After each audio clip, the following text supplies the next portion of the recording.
never get another chance to catch this. In case you're wondering who's the realest, the name of the winner. The Dream 3 Podcast, episode number 33. We are talking the Masters Golf with a couple friends of the show, Robbie's Cards, a.k.a. Alex Robbins, and Adam Hawk from Nation Golf. Here we go.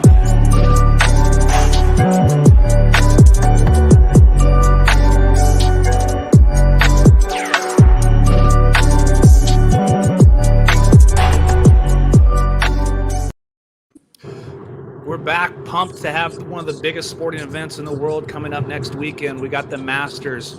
We brought in some great guests for this week's show. We have friend of the show, as normal, Alex Robbins, a.k.a. Robbie_Cards, and a big-time guest, one of the actual sponsors of this show, even though we don't really do anything, but I promote his brand because I love the guy, Mr. Adam Hawk, who is the CMO and the minority owner of Nation Golf. Adam, thank you for taking the time to join us as you drive down the Southern California highway. Hey, thanks for having me, guys. Sorry that I'm doing you such an injustice of being in the car for this. As a former radio producer, it pains my heart that I'm doing this to you guys. But the good news is I'm potentially going to be parked here in about 25 minutes if the traffic stays clear. And so I can get a better connection and be fully focused on the show. But regardless, thanks for the invitation. Absolutely. And, just quick background. So Adam, used to be an executive producer in radio. I met him through a radio show that I was very fond of. We became friends. And you know what? He came out to an NHRA drag race. We really kicked it off and kind of became that much closer.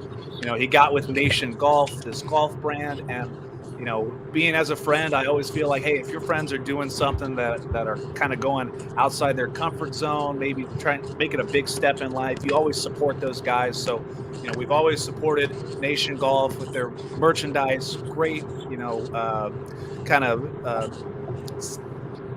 golden era style golf gear, and anything we can do to support Nation Golf, we always have. So actually, I'm going to give the floor to Adam for a little bit. Adam, please tell our listeners about Nation Golf, how you got involved with Ryan, and kind of like your plans starting out to what they are now. Well, God bless you, Caleb, for that introduction, and nice to meet you, Doughboy and Robbie. So nice Nation mustache. Golf, hey, thanks so much. I wish Nation I could grow Golf one. Was something. I bet you can. You just got to give it some time. It's not like this happens overnight. This is like a month. I need like mustache growth cream or something. Can you hook me up? They have that now. Yeah, I need They it. have that. It works. So Nation Golf was something that was put in front of me by the good old Instagram algorithm as I was searching for vintage golf clothes. And, to get vintage golf clothes, you either got to go to a thrift store or be the same size as your grandpa. And luckily I found Nation and then was kind of like, wow, this is the coolest stuff I've ever seen. I wonder why the following is so criminally low for how cool this stuff is. And so then I reached out and took Ryan to dinner and kind of pitched myself to come on board and help him do the thing. And I've used this analogy many times, so pardon me the repetition, but if you guys have ever seen Breaking Bad, Walter White makes the best meth, but he doesn't know how to sell it. And Jesse Pinkman doesn't make it, but he knows how to sell it. And so I was like, let me be Jesse, you be Walt. I'll sell it and you make it. And it's been a great partnership. And Ryan has quickly become one of my best friends. And so we run Nation and we have a great time doing it. And as you mentioned, Caleb, I was previously producing the Jim Rome show where we met because the guy that you work for, Cruz Pedregon, and Jim are really great friends. And you guys had me out to a drag race, and that was super fun. And you and I became friends that way. And I know you're doing your own thing now with the cards, so it's super cool that we met in one arena, and now we're both doing other stuff, and we're able to hang out. Absolutely. And one thing I wanted to touch on, Adam, with Nation Golf, if people go to the website, nationgolfco.com, check out everything, you see a lot of like what we call the golden age of golf. I feel that's something that you guys really push, you really enjoy. Why is that so important to you? And I want to use a drag racing analogy. We think of the golden era of nitro funny car racing in the 70s, in the 80s, the fabulous floppers. When you look back at the Jack Nicklaus days, the old school days, the cigar and a shot of Jack or something like that, like, why is that so important to you in growing that game? Well, the same reason it's important for you and Cruz to look back at this time where you just feel like, hey, the thing I love was at its absolute best. It looked the coolest. It acted the coolest. It had the best people doing it. So you look back at Arnie and Jack and Lee Trevino and these legends of yesteryear who dressed to the nines for golf. They weren't covered in logos. They were wearing hard collar shirts. They were beautiful slacks. And they just looked good. They had a cigar in their mouth. They had a drink in their hand. They partied harder than anybody, but they won golf tournaments, and they were all about the fellowship of golf, the friendships and how to conduct yourself with fans and sponsors and patrons. It was a different time. And the word we use is timeless. You look back at these guys, you see pictures of them from the 50s and 60s, and you think to yourself, damn, those guys look good. They were dapper. They were put together. And the stuff you see, in 2020, 2021, 2022, when you're looking back at them, you're like, they look as good today as they did back then. So that whole timeless era of looking like a gentleman, looking like a man's man, and that never going out of style even 70 years later is definitely something that we have glommed onto and something that we want to continue to foster for this current and future generation, because some things are tried and true and can never be beat, and tucking in a clean pressed shirt into a pair of slacks and having a cigar between your teeth and a scotch in your hand while playing a great game of golf, that'll never go out of style. Absolutely. And also, Adam, I wanted to also add that not only are you with Nation Golf, but you also just got a new role at the SCGA as the Assistant Director of Communications. How is that jumping, obviously, from the radio business into the game that you love? Is it kind of like, you're now at a point in your job life where, you're doing something that you love, so it's not like you're going to work? Yeah, that's a great way to put it. The thing with this new gig is I'm still in the learning process. The Assistant Director of Communications role has a lot of things that I simply just don't know how to do because it's not in my background, but it has a lot of stuff that I do know how to do. And I bring kind of a fresh perspective and a fresh producing eye to it. So it's mutually beneficial. I'm learning a lot of things, and I'm bringing some new ideas to the association and helping them skew younger. Also, I'm helping them tell their story. A lot of people don't know what a local golf association does or why you need a governing body for amateur golf. And they do so many great things, and they work with the kids. They give benefits to their members, allowing them to go play country clubs at discounted rates where they normally wouldn't be able to get in.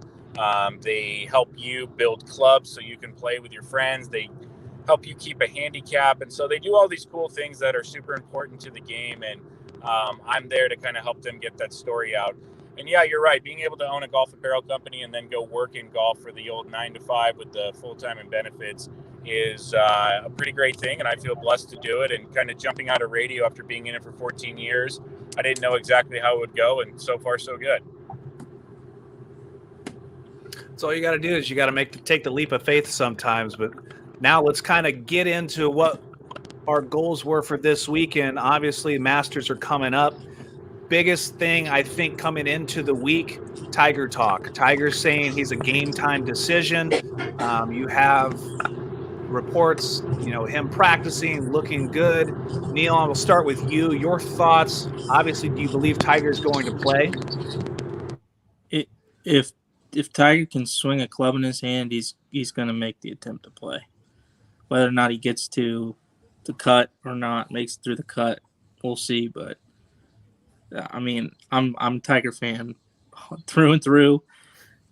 If Tiger has a chance to play, Tiger's going to play. Alex? Yeah, I'm pretty much in the same boat as Neil. I mean, I'm obviously a pretty big Tiger fan too, and he looks good. I mean, if you've seen any of the videos or the footage, I mean, he looks good walking, looks good swinging, and I think that if all goes well and he gets out there, maybe I think they said he wants to practice, Wednesday, but if all goes well, I think he's going to give it a go. And I mean, he's made what 22 of 23 cuts, I think, that he's played in the Masters or something absurd like that. So, I guess you never count him out. Does he? So let's say that he's into this, and Adam, I'll kind of let you tailor on with this. Him saying he's a game time decision, does that positively affect television going into it? But let's play devil's advocate. He pulls out at the last second. Does that make a huge dip in television ratings, or are we banking on just the Tiger playing? Well, first off, I totally agree that he is going to play. Tiger does not show up to Augusta and put himself through what he's going through right now if he's not absolutely going to play. It's 100% going to happen. And that course, Augusta National, is very undulated. It's very hilly. You can't always pick that up on television. The fact that he's able to walk around it right now is, one, a miracle, considering what happened to him just over a year ago, and two, totally shocking to everyone, because he had told people recently that the next time we were going to see him was going to be at the 2023 Father-Son PNC tournament. So for him to show up out of nowhere like this at a place where he's won 5 times is a total indication that he's 100% going to play. The only reason he says he's the game time decision is it gives him some wiggle room if something goes horribly wrong between now and then. And he has to, which it should over the next 48 hours, he's going to be there. And beyond be there, he's going to have a chance, because Augusta National favors those who have played there and won there. Tiger has said many times that Augusta is all about where you miss. It's not about making great shots. It's about knowing where to miss, because that course rewards the people that know what's going on. And as a youngster, Tiger made the decision to play his practice rounds with Jack and Fred Couples and Marco Mira. So he knows that course better than anyone. He is not only going to play, he's an instant contender to win, which is insane and awesome. And as far as the TV ratings go, he transcends golf. He doesn't move the needle. He is the needle. So yes, the ratings will absolutely spike if he's in it, especially on the weekends. I don't know what he'll do for the weekdays because it's on ESPN. Not everybody has it, and not everybody cares about Thursday, Friday golf. They're at work. Your hardcore golf fan isn't just going to be watching the Masters on Thursday and Friday. They're going to be watching it on multiple screens and have their streams set up. It's the Super Bowl of golf. But that casual fan on Saturday and Sunday, they will absolutely be checking in more so than they would have been if he's not in it. And if he does pull out, yes, the ratings will dip, no question. So jumping into, we'll kind of stick on this topic, but let's kind of move sports card focus. Adam, you said before we jumped on air, you did a little collecting back in the day in sports cards. What kind of sports cards were you into? Who did you collect? Kind of give us your little background on that. I was into baseball cards in the mid-'90s, and I exclusively collected primarily Ken Griffey Jr. cards. And at one point, I had 108 different Ken Griffey Jr. cards, including the classic Upper Deck rookie card. I used to go and buy Beckett's and see how much they were worth. And I had shoe boxes and binders and cases full of this stuff. Unfortunately, I made a terrible decision that I still regret today, which was to give that card collection away to like a young kid who was over at my house. And I thought, hey, I'll just pass this on to somebody who would get a kick out of it, because I'm 17 and I don't need them right now. And I don't think I'll ever need them again. And boy, was that a huge mistake. Neil, do you know off the top of your head what a PSA 10 Upper Deck Griffey goes for? Griffey? Yeah. The Upper Deck, 89 Upper Deck rookie, PSA 10. I would say probably $3,000, $4,000. No. No? Not the Upper Deck one, no. No way. I think it's like a pop. It's like, isn't that like a pop like 10,000 or something? 4,000. I'm looking right now. Yeah. So pop 4,000 on the 10. What is it? Let me guess. $1,000? No.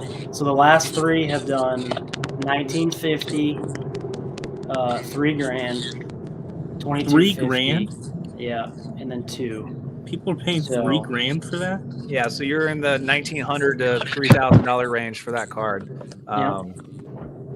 But we're talking golf cards. Alex, big Tiger Woods collector. Obviously, Neil, also big Tiger Woods collector. I have one Tiger Woods card. For you guys who are big time Tiger collectors, and we're talking, anywhere from the $1,000 to $10,000 range card, what does it do if he plays this weekend? What type of spike percentage are you seeing, or do you believe that's going to happen? Go ahead, Neil, if you want to go. Well, if you're holding Tiger Woods, you're probably going to be making money. That's all I can say. I don't expect it. I don't expect it to go like nuclear, obviously, unless he wins. But if he manages to play himself into the weekend,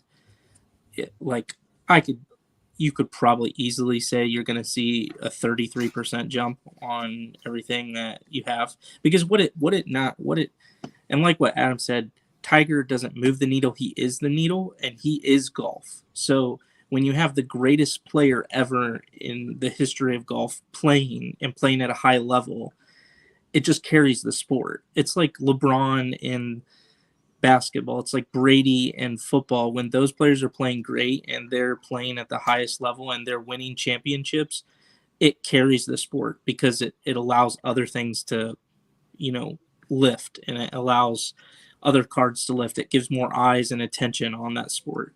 So I would fully expect that if Tiger is playing and he makes a weekend, I would fully expect to see a jump because it means he's back, and that's what people want to see in golf. Yeah, I'll follow up with that too. I agree 100%. And I would say over the last, I don't know, I followed his market really close. And I have some nice cards of his, and he's kind of slowly risen. In February when he got in the car accident, I don't know if you guys know, but his prices just went absolutely insane. And they cooled off rather quickly when people realized he was alive, I think, and he was going to be okay. And they kind of dipped. And then all of a sudden, October, November, December, started to see that increase. And then now you've seen a pretty significant increase, especially in his higher end, rarer cards.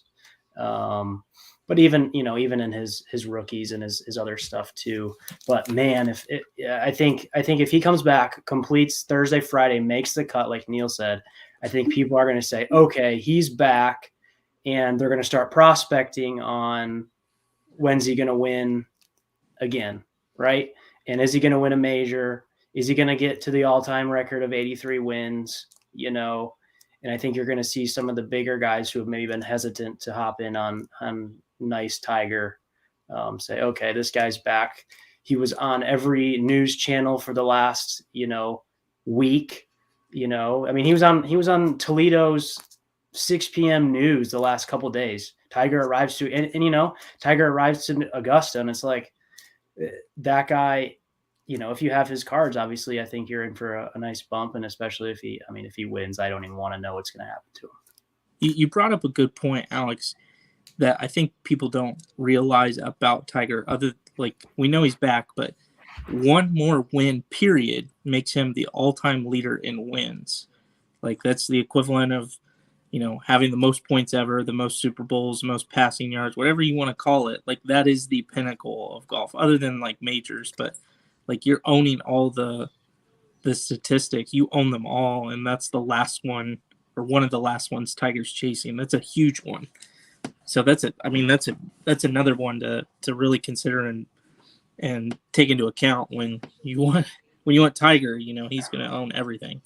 Yeah, and I guess I would say, is that his motivation is to get back and say, screw that. I want to be that number one guy, and I'm going to make this last push. If my body allows, I'm doing it, and I'm going to go win. So so more likely we're expecting a record-breaking sale. Obviously, depending on what card you have, autograph, patch. My question to you: let's say Tiger wins. Is there a possibility of somewhere out there $1 million Tiger card? Yes. The question is which one, right, Alex? Yeah. What do you think? I'd say if you can find.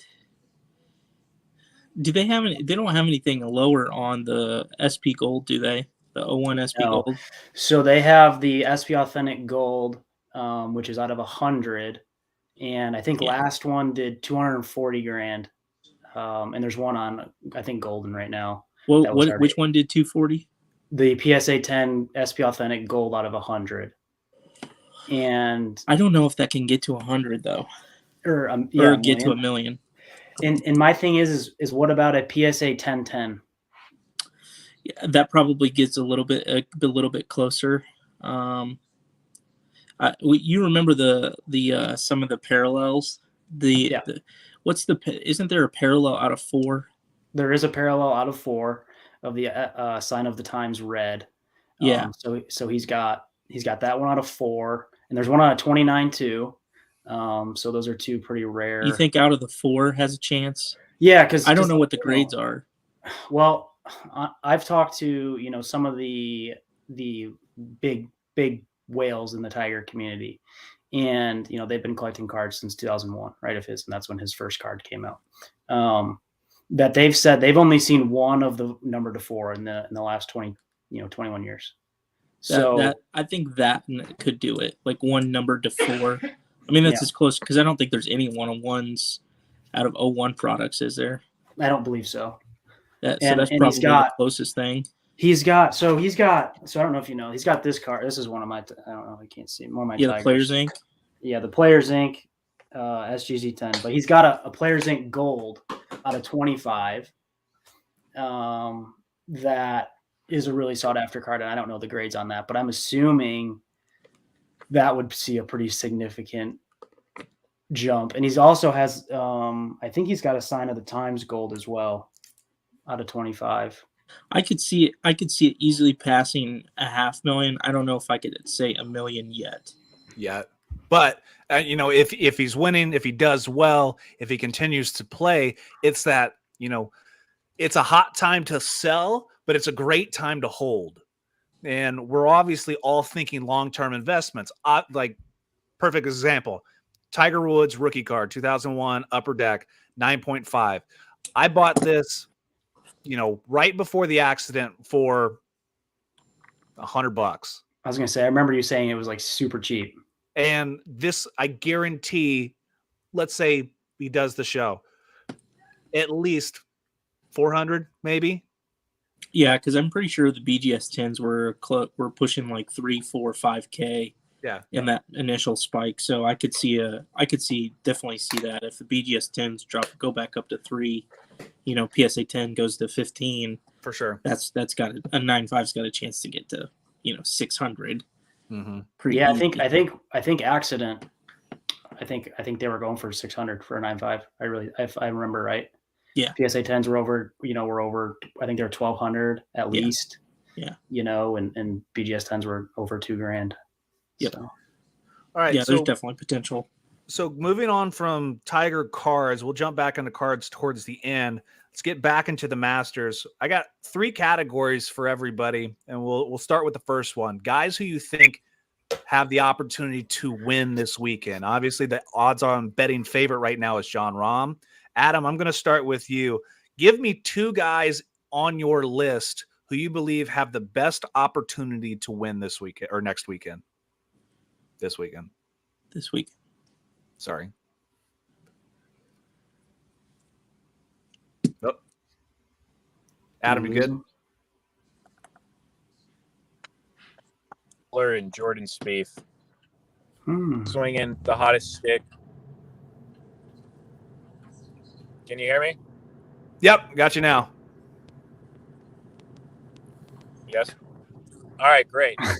So Scotty Scheffler and Jordan Spieth, to me, are my 2 picks. Scheffler is really swinging a hot stick right now. He's won 3 of the last 5 tournaments he's been in, and obviously that's kind of like an easy pick. Like, oh yeah, the guy that's winning a lot. But being hot in golf, and if you are feeling it, then I like the guy who feels like he can't be beat when he's standing over the ball, and that's definitely Scheffler right now. He just beat Dustin Johnson in match play, which is no easy feat. He took down the Arnold Palmer at Bay Hill, which is amazing, and he won the Waste Management Open, which is also a big tournament. So he's won some 3 big tournaments coming into the biggest tournament. And then there's Jordan Spieth, who just has, without a doubt, like the most ridiculous showing at Augusta. His first 3 years, he won it and finished second. And since then, in the last 5 years, he's added a runner-up and another top 3. So he is one of these guys who just loves it because he's an artist and he feels comfortable at a place that's supposed to make you feel uncomfortable. And Jordan has been due for a long time. He won in Texas last year, but who cares? It wasn't a really big tournament. He's due for something big. And this could be it. If his putter gets going, he's one of the best putters out there, and Augusta is one of the hardest places to putt. So I like Scheffler and Jordan Spieth as my 2 picks. Alex, go ahead. What's yours? Yeah, and I'll add on. I was going to add on to the Jordan Spieth. I think I saw on Sunday at the Valero, Texas, I think his strokes gained approach was like 7. And so, what Adam said, if his putter gets hot and his irons are like that, I certainly see him in contention, as it seems like he always is. But the 2 guys that I was thinking are, again, JT, and I was going to say Scheffler as well, just because he's obviously scorching hot right now. But one guy that I think always can compete at Augusta is Brooks. So I'm going to say those 2 guys. And I'm not a huge Brooks guy. But in 2019, I think he finished runner-up to Tiger. And, I think he kind of withstood the Tiger prowl fairly well, right? As a lot of people, aka Francesco, kind of fell apart when Tiger was right there breathing down his neck. And I think he, obviously has always said that the majors are the only thing that are important, at least in his mind. And so I think I give him a pretty good chance if he's healthy and swinging it well, and puts himself in a good spot on Thursday. And I said JT. I mean, he's obviously one of the best golfers in the world.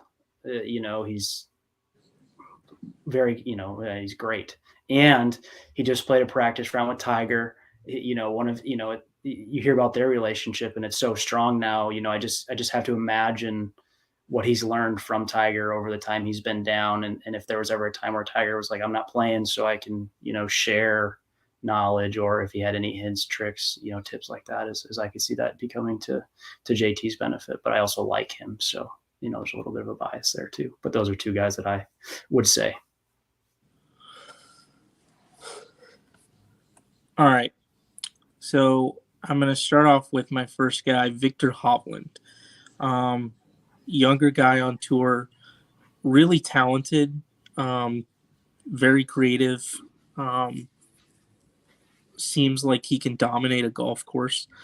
He's one of those guys who, like, if you were to say, like, who is the next generation, and I know we kind of already are, kind of have like the Xander Schauffele, the Justin Thomas, Jordan Spieth generation, but that next generation of like Morikawa, Viktor Hovland, Scotty Scheffler, like Hovland is definitely in there as a guy who has the talent and has the mind space to be able to finish.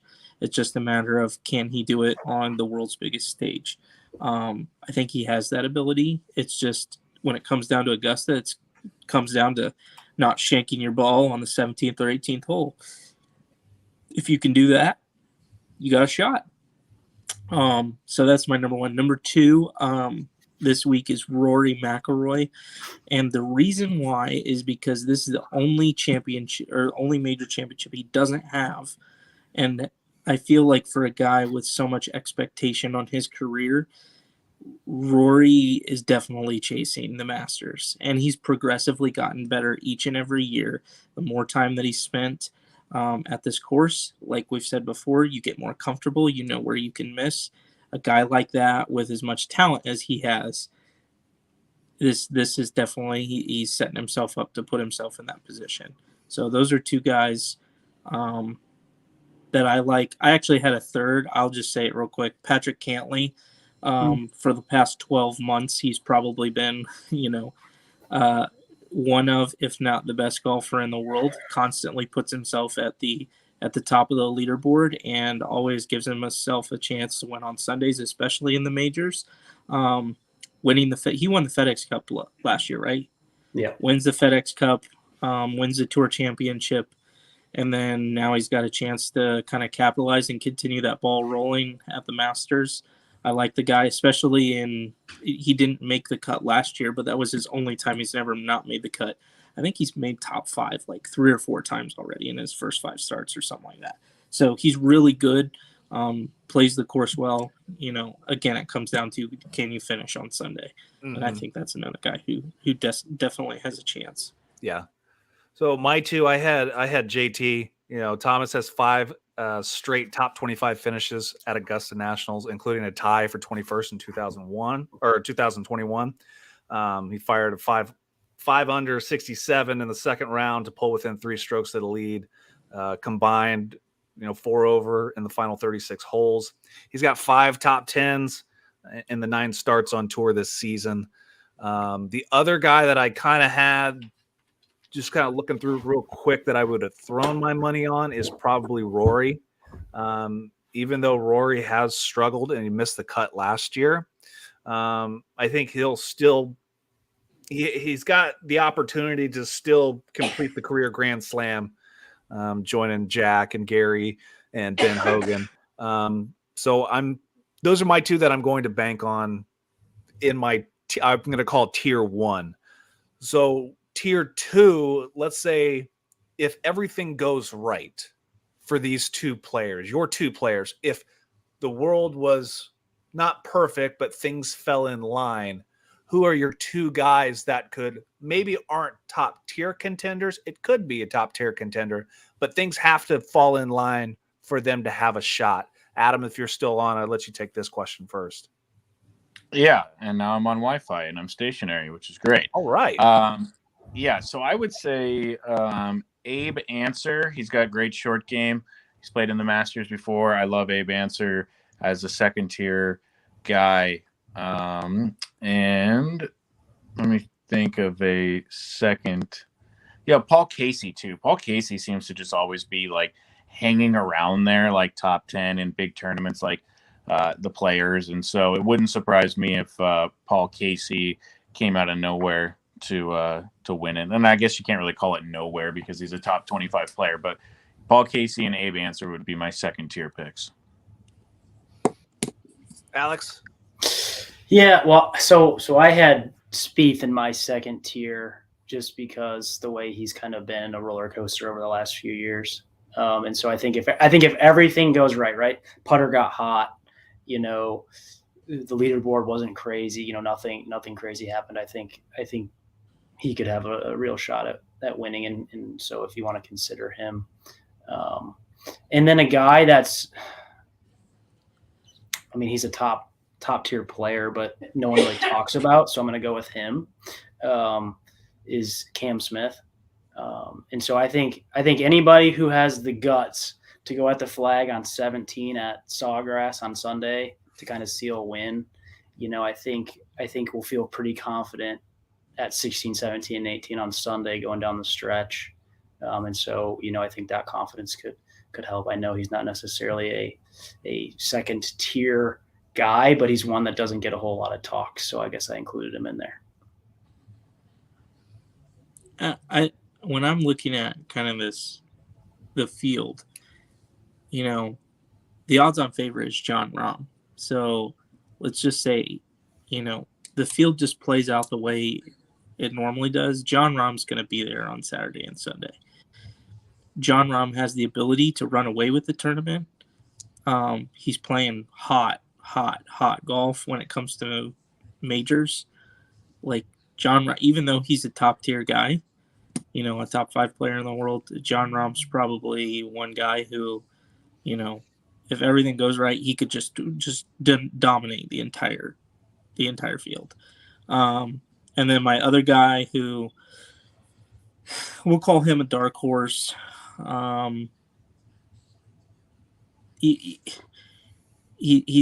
one of those guys where you look at the major tournaments and you're there on like Saturday and Sunday and you're like, really, this guy's always there. Like he's like every single tournament, he's like top 10. He's somewhere in the top 10 field, and that'd be Xander Schauffele.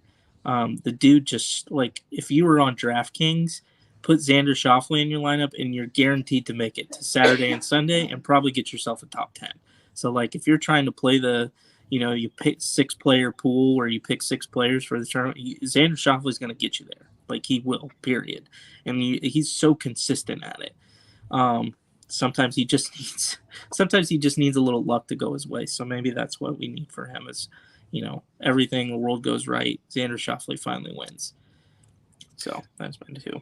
The 2 I had, if everything goes right, this guy's going to be making his actual Masters debut. I have Sam Burns. His third win on tour. He won at the Valspar last month. I think it's a good opportunity that, he keeps playing strong and some guys stumble. There's a good opportunity for him to just creep up in the field. The second guy I have is a Canadian, Cory Connors, one of the best ball striker on tour. And he showed it at the Masters. He tied for 10th in 2020, tied for 8th in 21. Last year, he became only the 6th player to record an ace on the par 3. So another guy who, that's what we're looking for, guys to stumble. If I look at it in drag racing terms, if I have a premier player, all I have to go is A to B, play my game. Hopefully the guys in front stumble, and I just play my A to B game, making it down, hitting my shots. Now, the last thing for you guys, and I'll start with Adam. If miracles can happen, someone out of the blue, you're dark horse, you're from the back of the pack, the feel-good story of all time, who are the 2 people you would pick that would come out of nowhere to win the Masters? I think Charlie Hoffman, because he's like the king of leading the tournament on Thursday and then absolutely disappearing. So it'd be kind of fun to see him actually know what it's like to play when it matters. He's hilarious. Like I can't wait to get to the Thursday presser and talk about his 66, and then he just is a complete disappearing act. So Garbage Truck Chuck would be great on the weekend. That would be fun to watch. And I think, let's see, who would be a fun guy that's just way the hell down there? This guy isn't way the hell down there, but I would absolutely love to see this guy win, and that would be Tyrell Hatton. He is one funny dude. He talks to his ball more than Jordan Spieth, but it's actually fun talk. It's all like self-deprecating and him telling the world how much he sucks.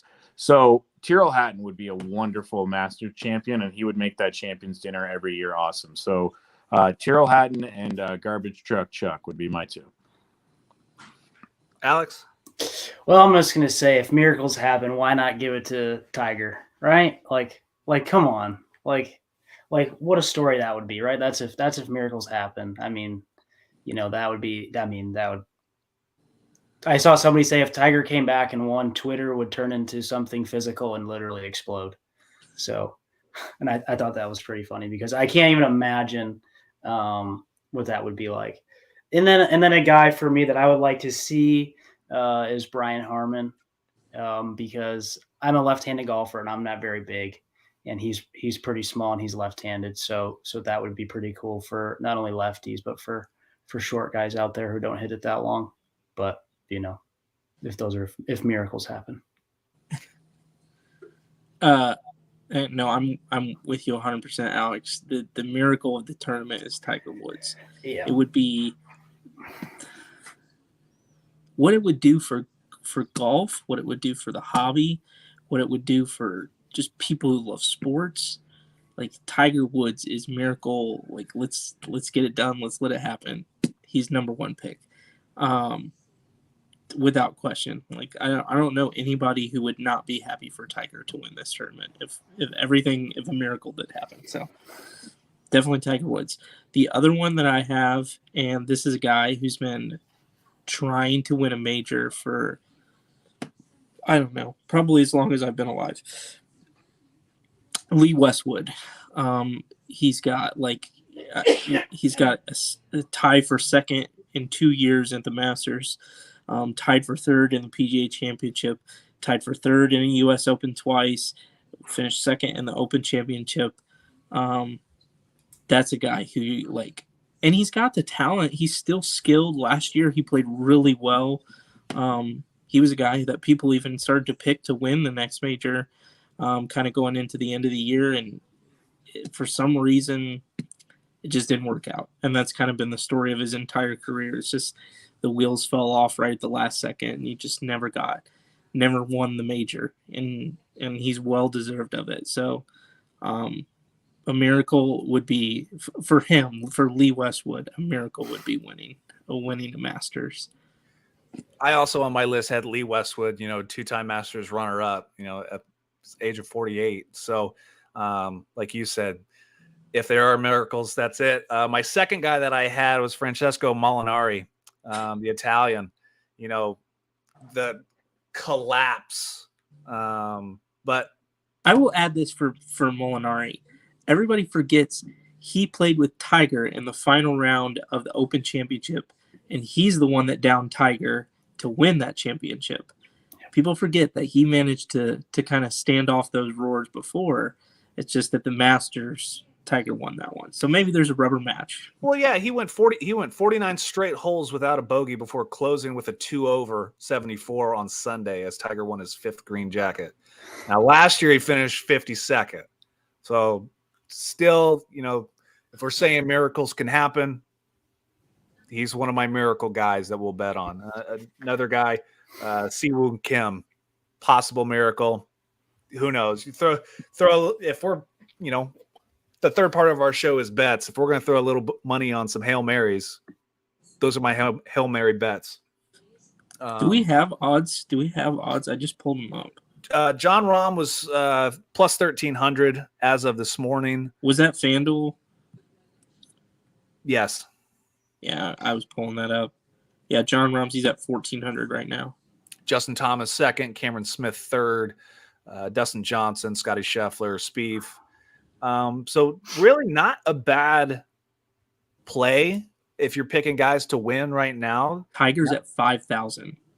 That's not a bad bet. You're telling me you wouldn't put $100 on Tiger to win it? In a heartbeat. Plus 5,000. In a heartbeat. So let's focus now on the golf card community in general, especially when we look at times of major sporting events. The Super Bowl, football cards skyrocket, NBA playoffs, basketball cards skyrocket. Baseball is kind of waiting until October towards playoff time. Right now, as Adam said earlier, this is the Super Bowl of golf. Do you feel the excitement in the card community over golf cards right now? Alex always does. I mean, yeah, of course, I always do, right? I've been buying Tiger, the last 2 years, and so, and I've dabbled into Phil and Rory and some of those guys, and the only one who seems to be consistent is the needle, right? And so, I think you'll see an increase, and I think we already have seen an increase in Tiger liquidity, or the number of high-end collectors, or people who are getting into Tiger Woods, and even small-time guys, right? I've had a few people reach out to me and say, hey, I want to get one Tiger Woods rookie. Like, which one do you think? Right? And it's like, okay, yeah. And so yeah, I think if he's back in the news and he's playing well, and there's exciting young guys, I think there could be an increase. But I do think that Phil, Jack, Arnold Palmer, those guys, if Tiger started to elevate the golf card world, I think those guys would maybe see the next kind of bump, as it is with basketball, LeBron, Jordan, and then, the next kind of the guys that follow that market. But in general, it's a Tiger market. I mean, it really is. Mm-hmm. And he's the only one who competes with basketball card prices at this point. And in that standpoint, in terms of the GOATs, I think he's super undervalued. His most expensive card is what, $240,000. A LeBron card sold for $5 million. Mm-hmm. I guess in terms of GOAT status and the way he's on the news when he's playing is undervalued in general. So I think that brings up a good point, because if we're saying that Tiger's undervalued, golf cards in general are undervalued, it's more of a niche market program, such as Neil Hockey, National Treasures Hockey, 2013, 2014. You don't see many hockey cards besides the Connor Davids, the Wayne Gretzky's, the Sydneys, the Ovechkin sell for the big time money. But you can't tell me that there aren't collectors there. So kind of putting this I'm going to throw this to Adam's court. Adam, obviously you were a card collector of Ken Griffey Jr. back in the day.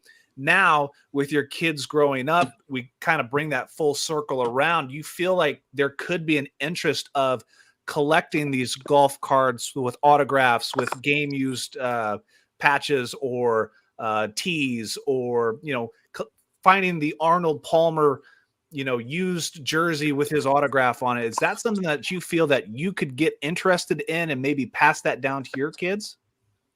I don't know, because I feel like there's a big time learning curve to this whole thing, which I really respect. I respect the people who are on the cutting edge of where a certain kind of market is going, whether it be cryptocurrency, NFTs, cards. Like, these are things that guys like me hear about, and it just sounds like a different language. When I was collecting cards as a kid, there weren't podcasts about it. Gary Vee wasn't screaming from the heavens about it. There wasn't TMZ reporting on $1 million cards being sold. It was just like, hey, I got this pack of cards from the comic book store. I hope that something in here is cool that I like. Oh, it is? Okay, great.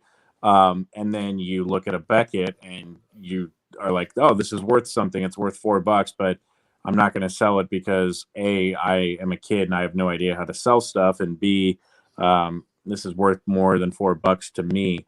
So I wasn't like privy to any sort of market when I was collecting as a kid, and I'm even less privy to it now because it's become extremely complicated in its own little stock market. So it's kind of cool to hear you guys talk about what happens to a card when, as morbid as it is, people think that Tiger might be, in serious peril.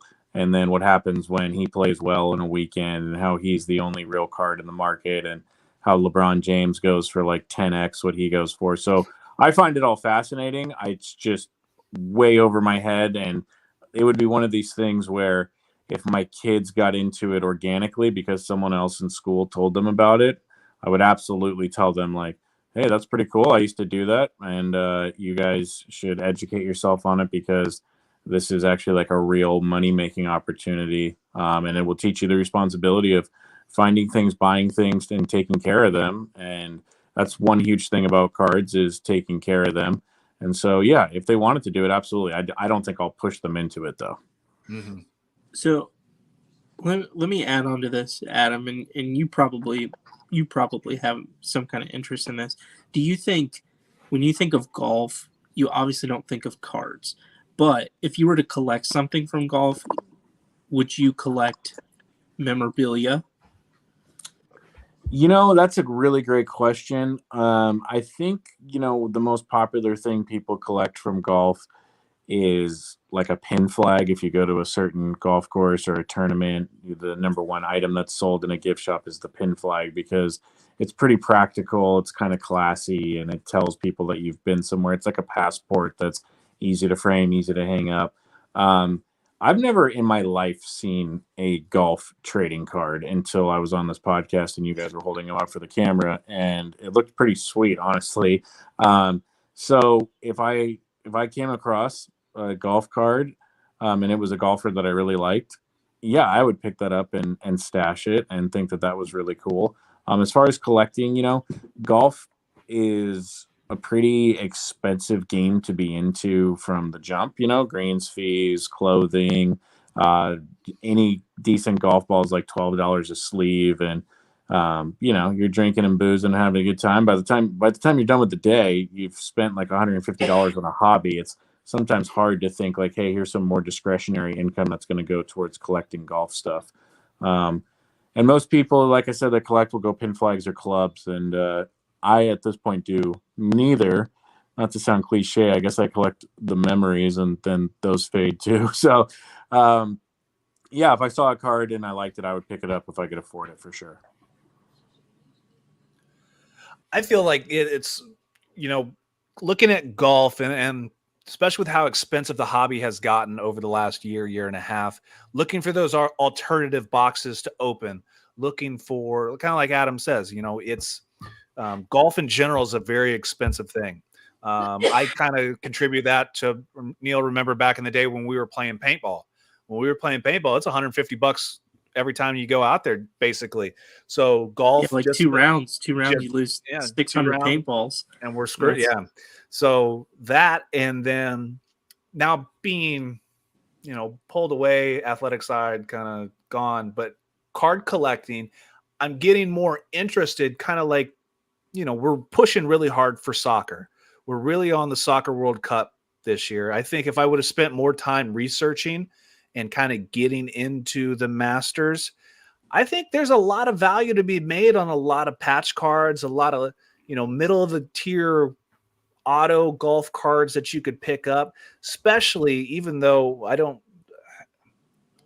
at one point this year, DeChambeau was pretty high on the auto list of pushing prices, and especially with the, I don't know, I'm going to guess it's probably Upper Deck, but had the face of the driver, the autograph.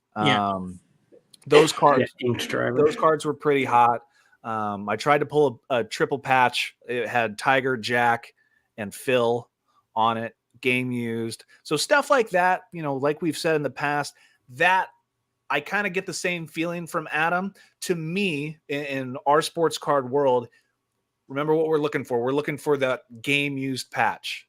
It was worn as they're playing at this tournament. That brings the value to me as a collector to put in my personal collection, maybe to sell, maybe not to sell. So what are your thoughts on that, Neil? Well, I mean, Tiger is the golf market, but let's say Tiger's not winning, or Tiger's just, having an average weekend, or he's just playing in the RBC Heritage Open. What's gonna help is just Tiger being in the field, having a guy who wins all these tournaments, just having your GOAT figure be in golf helps to boost other people's card values. So when we think of like DeChambeau, Justin Thomas, Colin Morikawa, it's not a bad idea to collect some of those things because they are undervalued in comparison to what Tiger is. So you go out and you buy a few of those, they win a tournament or they win a major, all of a sudden there's a spike. Or like Phil's undervalued, and then all of a sudden Phil wins the PGA Championship like last year, his stuff goes up. So I think from that aspect, you could definitely go out if you were investing in that stuff from a collecting standpoint. If you're just a pure collector of golf, find something you love. If you love patch cards, cool. For me in golf, if I didn't collect cards at all, I would be buying more Tiger Woods autographed flags or Rory McIlroy autographed flag. Or go ahead and show that flag, Neil. Move your head. Let's see it. I don't know. Can you see it? Yeah. This one? There. Yeah. I can go get it real quick. It's actually pretty sweet. Oh. Do you have Alex, one too? Alex got one too. You got the 19 one? Oh, no, you have I got 2001. Yeah. Yep. So. Like Adam said, that stuff like that, very cool, very classy, hanging it up. Yeah. So you got 19, and then Alex, you got 20. Yeah, 21. 2001. Yeah. Yeah. Those are pretty sweet, guys. Yeah, so the flag that I have was signed at the 2001 Masters tournament. So that's a cool little niche piece there that you can't really take away.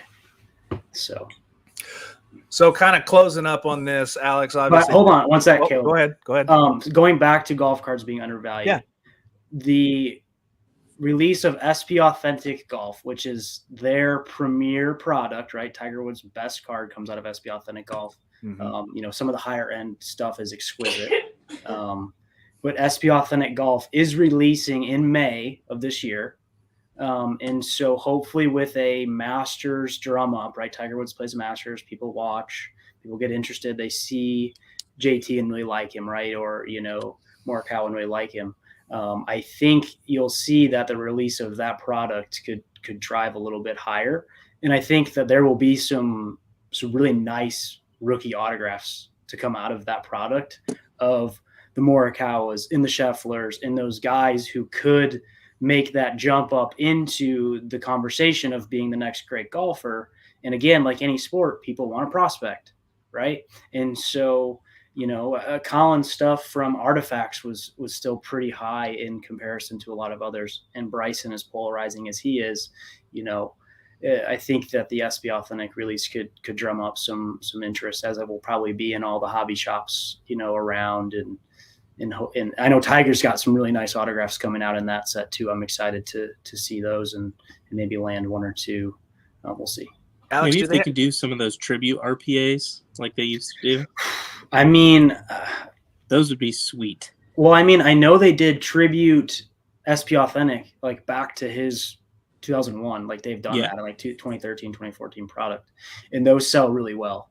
For the Arnold Palmers and the Jacks, and they got people who signed those. Jordan's, Jordan had designed that way too, and LeBron had the throwback to the Tiger stuff, and maybe they do some of that. But there's the exquisite throwback rookie patch auto, that I know of 5 guys who are looking to get one. They're numbered to 25, and I think the last one pushed 40K, and it's like,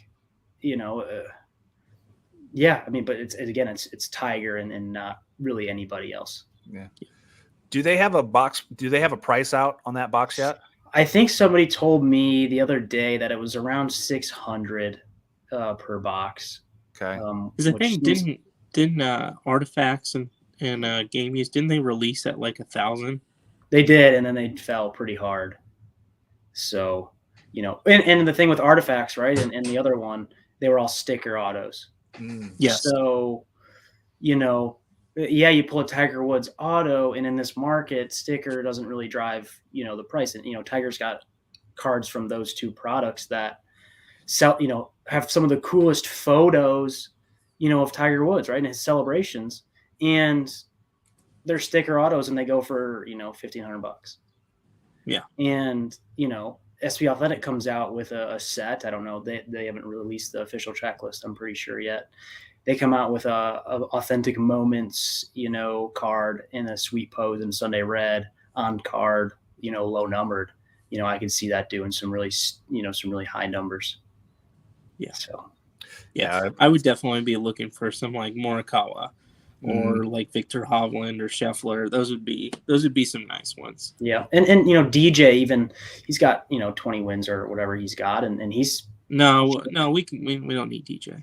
So, I hate those. Yeah, I know. Okay. Rory, for example, he's cheap, right? He's really cheap. So, I saw one of his exquisite RPA, the true RPA pop up today. And it was like, ooh, that's a sweet card, and relatively, inexpensive in comparison to somebody as great as he is in his career that he's had.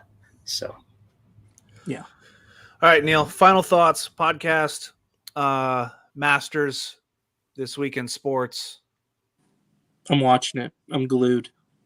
I know it's going to be great. Craig's glued. You're going to throw down. Here's the even if Tiger, like, let's say he kind of just falls short, or he doesn't play miraculously, just doesn't play and bows out, or he just doesn't make it to make the cut. There's great golf to be watched this weekend because the talent level is so close together. Like, there's 20 names of guys who are uber talented who can win the tournament, and they're all a joy to watch. So for me, like, I'm watching regardless. Alex, final thoughts? Yeah, I live, golf. I eat, breathe, sleep golf. I'm a volunteer assistant coach at a D3 school. And this is the greatest week of golf every year, right? I was watching the Augusta Women's Amateur on the weekend, because you'll see Augusta on TV, and as a golf fan, that's the Mona Lisa of golf courses. And so you look, and it's amazing and beautiful, and the buzz is building.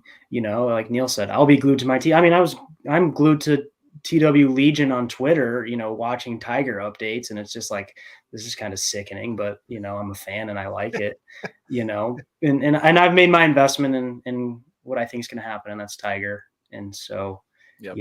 I think it makes for a great weekend of TV, 4 days of people, not only myself, just being locked into, sports. And I think sports betting also helps draw in people too. Hey, I'm going to throw down $20 on, Dustin Johnson, or I'm going to throw down $50 on Tiger. I'm going to throw down, $20 on Rory. And it gives me extra motivation to tune in on Saturday, Sunday down the stretch. So, And go ahead and pimp your Instagram and Twitter real quick for everybody. Me, Instagram at Robbie's Cards, and Twitter at AlexRobbins3. My Twitter is slowly becoming less personal and more cards by the day. Follow me, I'll follow back, and hope you like what I have. I have an absolute monster of a card being posted tomorrow that you guys know about. But oh well, we'll see what happens. And then finally, our big guest of the night, Mr. Adam Hawk, who we thank you for joining us. Not only is he with Nation Golf, he has a great podcast that is so much better than all ours, called The Fellowship, as I'm watching right now with my other buddy, Jared Dienda, who is another beautiful human being. Adam, I know that you nuked your Twitter and your Instagram, but tell them one more time how they can find Nation Golf, how they can watch you on The Fellowship. Yeah, thanks for the opportunity. And I nuked those things because one day it occurred to me, I was looking at other people's families on my phone when my family was on the other side of it. And I was like, I don't need to do this anymore. But yeah, we're at Nation Golf, and our YouTube show, if you search Nation Golf, we've got about 15 episodes up with really cool guests. It's called The Fellowship. Your boy Jared Dienda's in there. He's the voice of Drift. We talked to a tour caddy named Joe Etter. He's the looper for Patton Kazire, and he's sponsored by us and wears our stuff, and we love him. So that was a cool episode. We got a big episode dropping tomorrow with a guy named Bradford Wilson.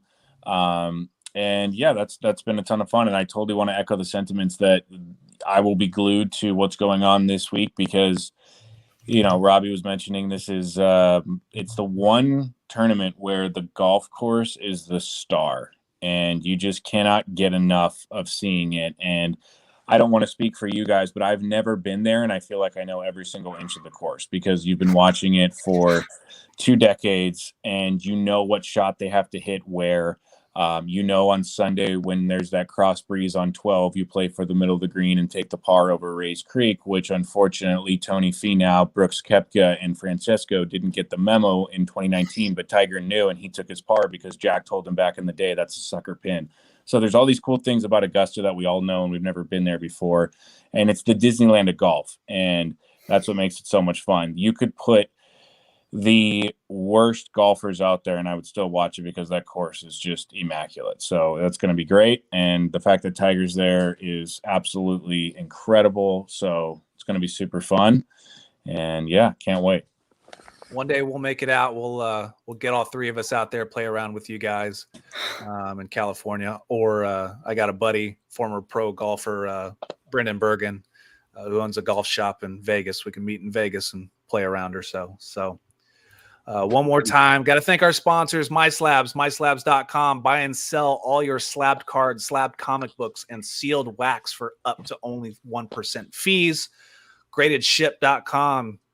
Ship your cards safely. The worst thing you can do is sell a very expensive card and it get crushed in the mail or by UPS or something. So also protect those slabs. ProtectYourSlabs.com. Use code DREAM3 to get 10% off your order. Graded Card Solutions, that's gradedship.com. Use code DREAM15 to get 15% off your order. And finally, we had the man on here, Nation Golf. Join the fellowship. Go check out the website. Follow the Instagram page. Get your cool swag. I bought it all for my brother-in-law for this Christmas. I will always pimp and love and always wear Adam Hawk's gear while I'm out playing golf. So until next time, thank you, Alex. Thank you, Adam. This has been the Dream 3 podcast. We will see you again next week. Thanks.